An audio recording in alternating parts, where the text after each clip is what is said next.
Hello and welcome to another video. In this video we're going to be working on find the longest substring containing vowels in even counts. And in this one you have a string and you have a bunch of vowels. And you want to return the size of the longest substring containing each vowel an even number of times. So basically all of these vowels have to be even in the substring. So in this one, this is the longest one. And you have 2 E's, 2 I's, 2 O's. So that's fine, and then you have no A's and no U's. And then this one you have LeetC because O only appears once, so you can't have O in the result. So this is the longest one. And here there are no vowels, so you just pick the whole thing. So the basic idea for this problem is just like, how do I figure out, like, given I'm at some index, how do I figure out like what's the longest substring there?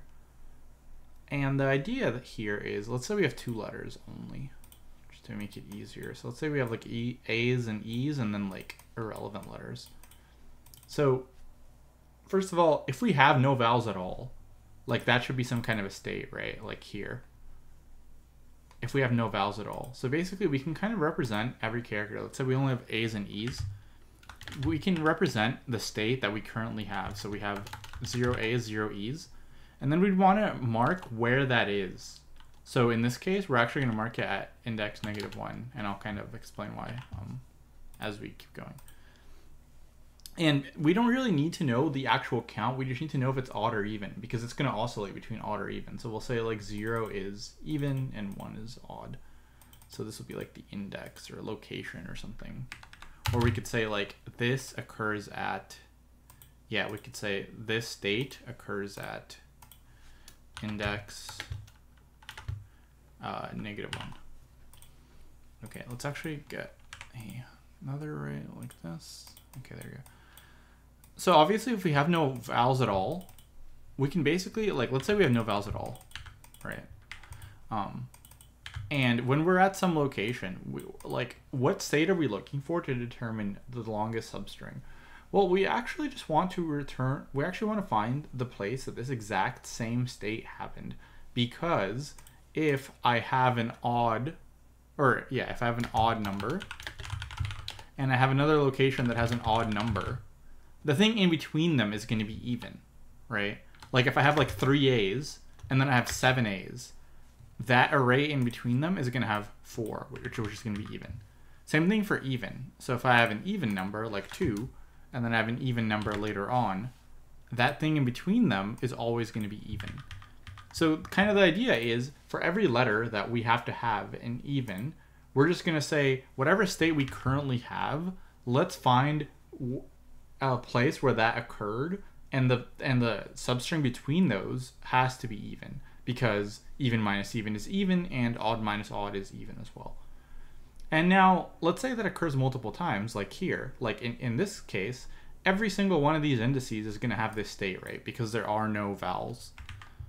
So what we can do is, we just want to find the first time that this state occurs, because that's going to be the longest array possible, right? Like, if this state occurs in a bunch of locations, and we're at this location, we just want to say, like, well, what's the first one that occurs at? Because that's going to give me the longest subarray.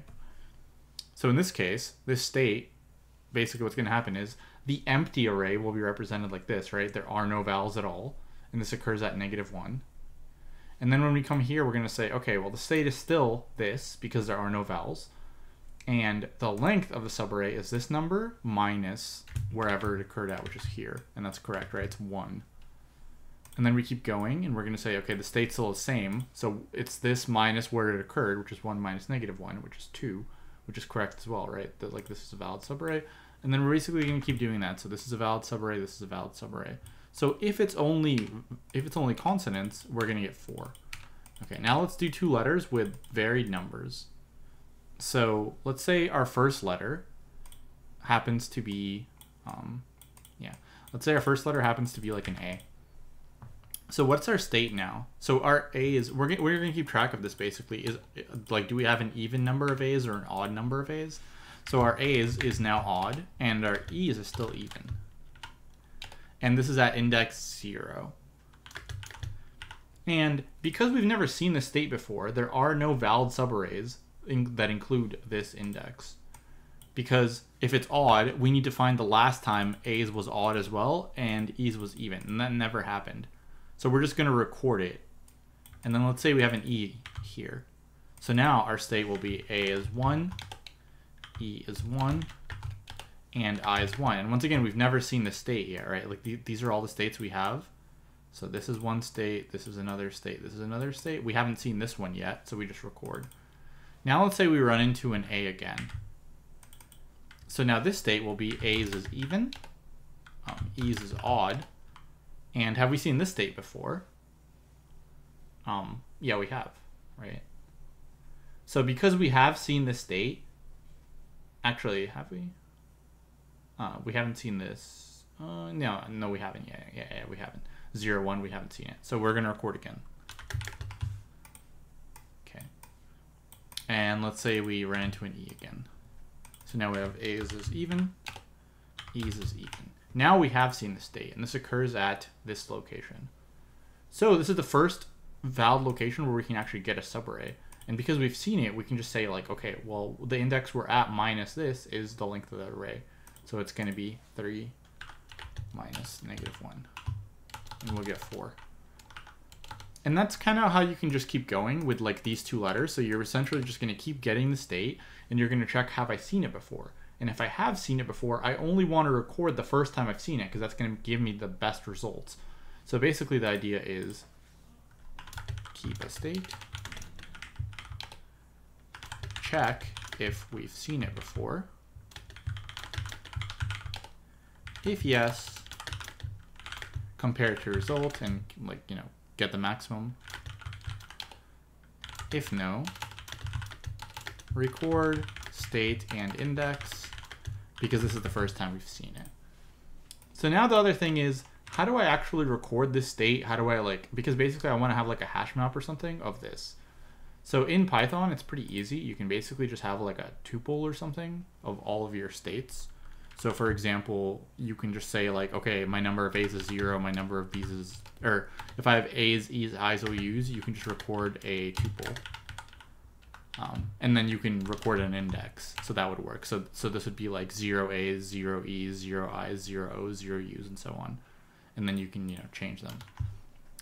But there's another way to do it. There's like a bunch of ways to do it, but essentially the other way we can do it is we can turn our state of number of every letter of just odd or even, because we only care about odd or even. We don't really care about the number. We just care odd or even. We can use a bit mask as well. And so basically a bit mask is just a number, and then we can have each bit in the number represent the letter. So like this letter at the end will be the number of A's. If it's odd or even, this will be E's, I's, O's, and U's. Or you could just take a number and any one of those locations is fine as well, right? So you could do that, where you could say like, well, the ASCII value for A, like let's say we have an array of 26 characters, so A will be 0, you know, B will be 1, and so on, and then E will be like 5, right? So E will be 5, I will be whatever letter, 12 or something, I don't know. O is like whatever, 18, U is 20, and then we can just take that bit and flip it on and off to represent our number. So we're gonna have a number, and I think if you have a number, like an integer is like 32 bits. So basically we're just gonna flip these bits on and off to represent these things. And then we can just say like, have we seen this number before? So for example, if A is, let's say, odd, we can turn on the A. Then E will be like over here. If it's odd, I will be one of these as well. If it's odd, O will be one of these, and U will be one of these. And then that's gonna represent the state of like all our letters, and are they even or odd. And then we can use this as a key, and then we can use a location as the value. So we can actually make an array of these things, because basically if we say that our A will be the first bit and then the I will be the second bit, right? So like A, E, I, O, U. This is actually only 32 different like bit masks you can have. But even if you put them in another location, it's still the same kind of thing. You can only have like 32 bit masks of different combinations, because your A can be, you know, you have 5 numbers and they can all be true or false. So it's 2 to the 5th. So it's not like that many different numbers. So basically we're going to represent the key as a bit mask, and then we're going to look to see if we've seen it before, and if we have seen it before, that's going to be the length of the subarray, and if we haven't, we'll just record it. So let's take a look at the code. So basically we have this like val to bit, which will take a letter and convert it to where the bit mask, like what bit we need to represent, right? So we can take a val, and then we can say like this is the actual bit we need to flip. So this is like the first, A is the first bit, E is the second bit, I is the third bit, O is the fourth bit, U is the fifth bit. Like I said, in Python, you can also use a tuple. This is like just implementation, whatever you want to do here. But basically what will happen here is this array will only have these numbers. And so if I pass in like A into here, then A will give me this bit is the one I need to flip, and so on. And then we have our initial bit mask, which is 0. And then we have all of our like things we can have. And like I said, we can only have 26 or 32 different combinations, right? Because there's just 2 to the 5th, like true falses. And then we're going to initialize everything to -2 because this is basically going to represent we haven't seen it before. So you can just initialize it to some number because 0 is like a valid index. And also we want to represent the empty array. So the empty array is what I showed earlier, where like all the letters are 0, so A 0, E 0, and so on. And this is going to be at index -1. Because the idea, if this is at index -1 and here we have the same number, then this is the chunk we want, which will be 3 minus -1, which will be 4. So basically, yeah, you have that. -2 represents you haven't seen it before. You want to initialize this is like the empty array. You make your result. And then you just basically go through your characters. So you get the character, you check, is it an A, E, I, O, U? If it is, turn on the appropriate bit, like flip it basically. And you can flip a bit using XOR. So basically, if you have a bunch of numbers like this, let's say, and you want to flip this bit, you can just XOR it with a 1. So if you XOR something with a 1 and a bunch of zeros, everything else will stay the same, and XORing with a 1 will flip it. So like this will flip it to a 0. If it was a 0, it will become a 1. Then we just check. If it's -2, that means we haven't seen it before. Or if it's not -2, that means we have seen it before. So let's look where we've seen it and let's calculate the result. And if we haven't, let's just mark it. Like I said, if this is complicated, you can use a dictionary, you can use whatever, but basically you just need some way to represent the state of are A's even, are E's even, are I's even, O's and U's even. One way is a bit mask, you can do other stuff.